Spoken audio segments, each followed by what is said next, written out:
Hi, I'm Annie. So I've been thinking about a recent objective personality class where Dave talked about happiness being genetic, that there's some genetic component. And some people seem to just be naturally really happy, and then other people seem to be kind of grumpy. The video was talking about how happiness is genetic, but it only represents like 40% of the puzzle. If you were born without the happiness gene, there are definitely things that you can do to become a happier person or cultivate the habit of happiness. And this is something that I feel really passionate about. Hearing Dave talk and say all the pessimistic, grumpy things I really relate to, because I feel like I'm a naturally pessimistic person. I've really moved to a place where I feel really content with my life. I'm very satisfied with the way that my life is, and it's partially because I started to think of mood as a habit and really work on it proactively. And I've made a lot of changes and I'm feeling really content. So this is something that I'm passionate about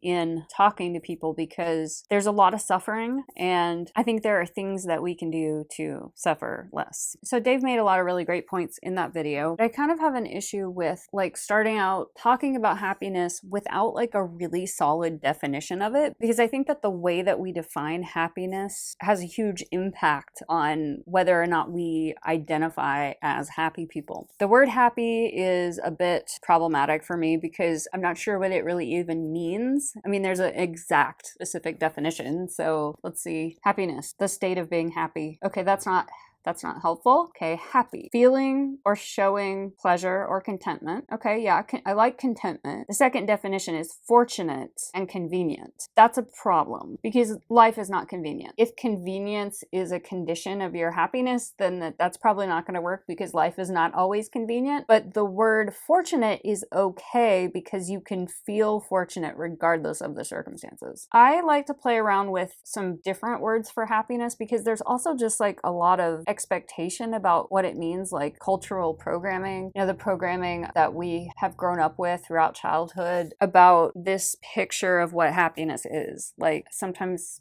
people think that it's a permanent state of joy or life should always be fun and always be easy. And that is problematic because if that's your definition of happiness, then you are going to fail right out of the gate. I like equanimity. That's a good one. Contentment, satisfaction. Let's see, equanimity. Mental calmness and composure and evenness of temper, especially in a difficult situation. Yeah, so equanimity. I like that one. Yeah, contentment and, resilience. That's a good one. So my definition of happiness includes those things. And so it includes the concept that life is not always easy. I really like equanimity because I'm feeling that a lot lately, that even with moods that go up and down, I can have a mood without suffering. Like I can be sad without suffering. It's just an emotion. It's energy in motion and it can pass through.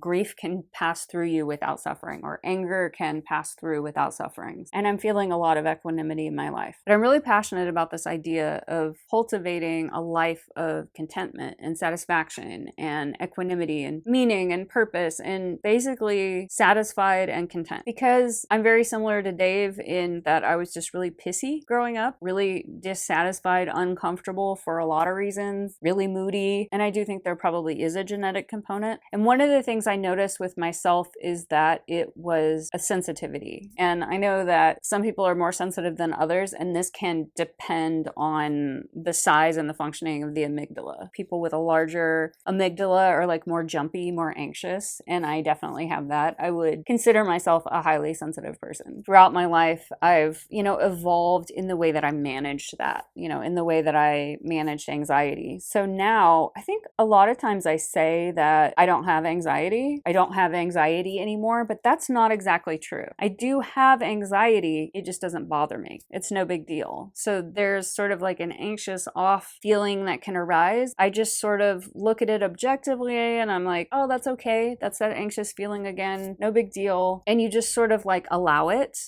Anxiousness is arising right now. I allow it. I accept it. And then it passes through. It's only like resisting it it that makes it worse. And so that's one of the huge things that I've learned with mood and happiness, is to allow emotions without resisting them and without making a story about it and without identifying with it. So emotions arise. If I just let them be, then they pass through. I listen to what the emotions are trying to communicate to me, but I don't make a story about it. And I definitely don't make a story and then tell my friend and then tell my friend again and repeat the story over and over again, and then go to a therapist and tell a therapist the same story over and over in every session, because that keeps it going. An emotion on its own will just rise and pass through if you don't resist and don't interfere. So that's one of the things that I've learned. I'm really interested in understanding how to move from being really pessimistic to being more joyful, having more equanimity, being more satisfied with life, because I remember the time when I was really pessimistic, and Dave addressed this in his video too, that some of these positive actions that you can take, if you say those proactive steps to a very pessimistic person, then you just get a big fuck you. I'm not doing that shit.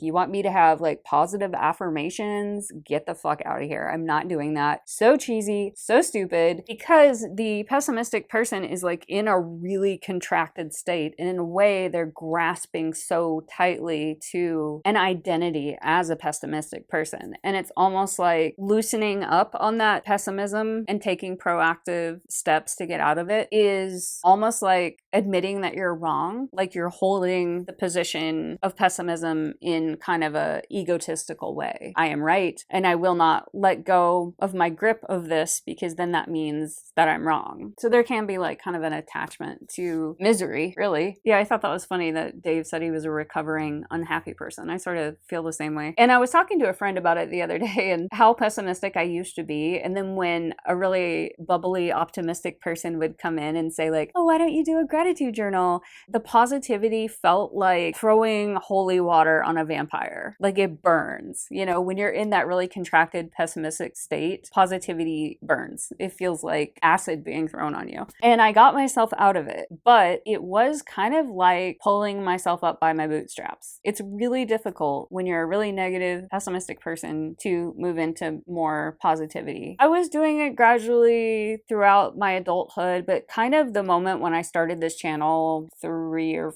4 years ago, whenever it was, I sort of had an idea that that was the purpose of this channel, was for me to process out loud and learn and share what I'm learning and kind of observe my mood and move into more proactivity and happiness. So I'm really fascinated about how to speak to extremely pessimistic people that are in that really contracted state, because I don't want to come at them with a lot of love and light and amped up bubbly energy, because that's just obnoxious to a pessimistic person. And I want to validate their experience, but I also want to know how to slowly sort of widen their perspective and maybe think about taking some proactive steps. And I'm not really sure how to do that. I coached myself out of it, and that worked. I think if someone else had tried to coach me out of it, I'm not sure if it would work. There are so many things that you can do to look at mood as a habit and really build that muscle, like Dave said. And a lot of stuff he mentioned in the video was really great. He talked about letting go of perfection, but he also sort of expanded on that, and it sounded like he was more saying that it's not just letting go of perfection, but letting go of everything, sort of in the Buddhist perspective of acceptance. Letting go of beliefs, expectations, and attachment. And that's something that I've worked on a lot. Anywhere that there's an attachment, there's a little bit of tension and fear. And so I'm aware of my attachments, and I kind of,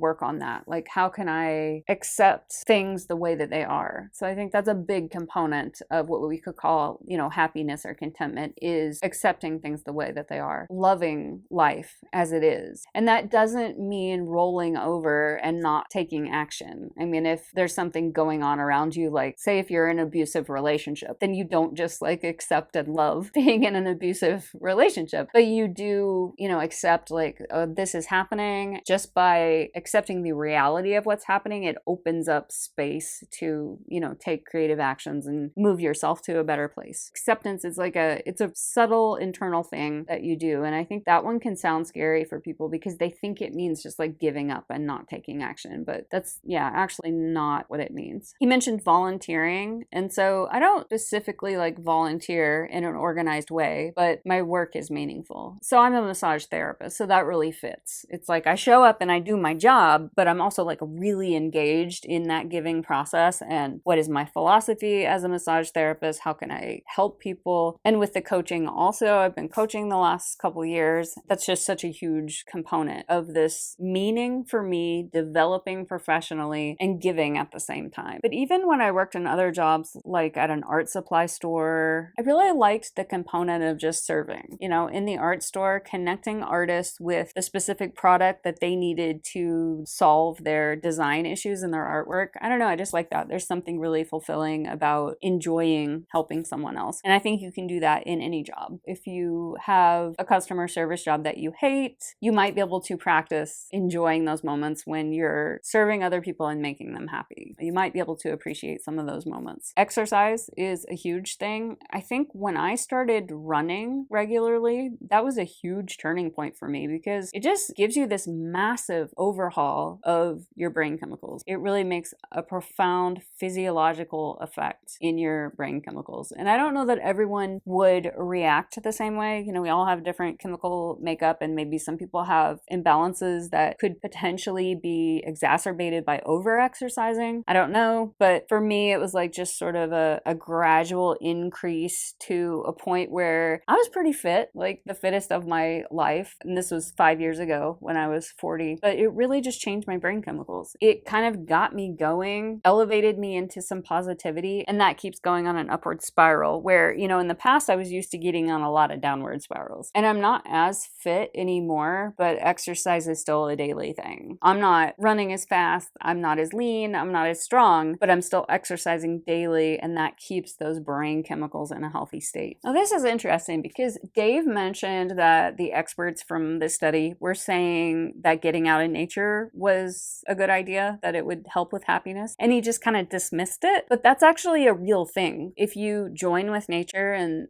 spend time in the natural element, it actually increases your serotonin. So it's not something to just kind of sweep under the rug. There is an actual concrete benefit from spending time in nature that it increases serotonin. The thing that I do every day is a good long walk with my dog, and it's in my neighborhood, but I'm in Oregon, so there's a lot of nature all around. And occasionally I'll go up into the hills, where there's a bunch of trails and it's even more wild. But just being with the neighborhood trees, there's like a lot of fruit trees and gardens, and just walking outside every morning really renews me. So I'll walk for like 40 or 50 minutes a day. And then I also do a little bit of extra, like 20 or 30 minutes extra here and there. I like to dance. I like to jump on my mini trampoline. But yeah, all that makes a huge difference. And then gratitude is the classic one that everyone says you have to keep a gratitude journal. And I think that for the really pessimistic person, this can just sound so cheesy and so stupid, and they won't be willing to do it, or they'll feel cheesy while they're doing it. But it's really true. That's why they say it, because it really, really works. And it becomes really automatic. Like at first, maybe you make a practice of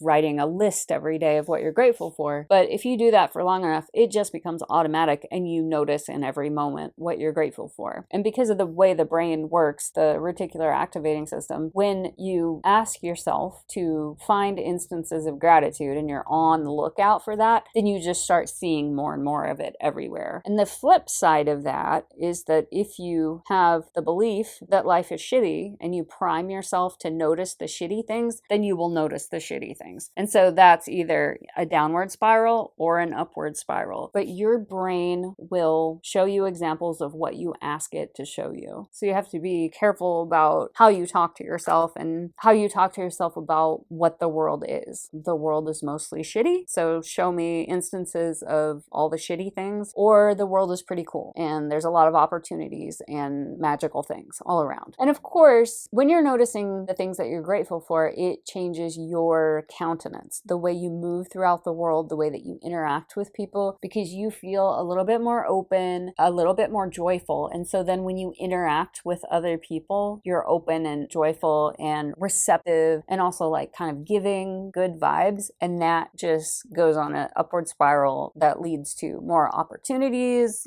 things working out, relationships working out. Gratitude journal is so powerful. And then, of course, always remember the flip side, that if you're noticing all the negative things, that also affects the way that you move through the world, the way that you talk to people, the vibe that you're giving off. There probably won't be as many good opportunities and good relationships, and then you just get stuck in a dark place. Laughter was on the list that he mentioned. That's a huge one for me. My partner and I laugh a lot. Humor is very important to me. I look for it every day. And if I ever am feeling like kind of funky, then that's definitely something that I will do for my own mental health, is like, watch stand-up comedy. It's just so important. I love being with people that I feel comfortable enough with, that there is that good humor chemistry with each other. And then cultivating meaning. I need life to be meaningful. I always have, and it always has been. And I've always been fully engaged in what I'm doing because I love learning. So it doesn't ever really end. I don't ever feel sort of like disengaged very often. I'm always studying something, and then within my work, I'm always really engaged in developing professionally and doing meaningful work. So that's something that makes me feel, I guess, what you would call happy. And appreciating meaning above the pain and pleasure cycle. There's an acceptance that life is not always easy. Sometimes it's challenging. Sometimes it's painful. There's pain and pleasure, and like fully accepting that and not expecting things to go smoothly all the time. So I guess that also ties back to cultivating resilience. Cultivating resilience makes me trust myself, because I trust that if some complicated stuff comes up, I'm not going to lose my shit and let myself down. So those are my thoughts on happiness. And I think that my main point is that how we define happiness is pretty important. Happiness needs to encompass the idea that life is not always easy and there's ups and downs. Those are my thoughts on happiness being genetic, being a habit, being something that you can cultivate.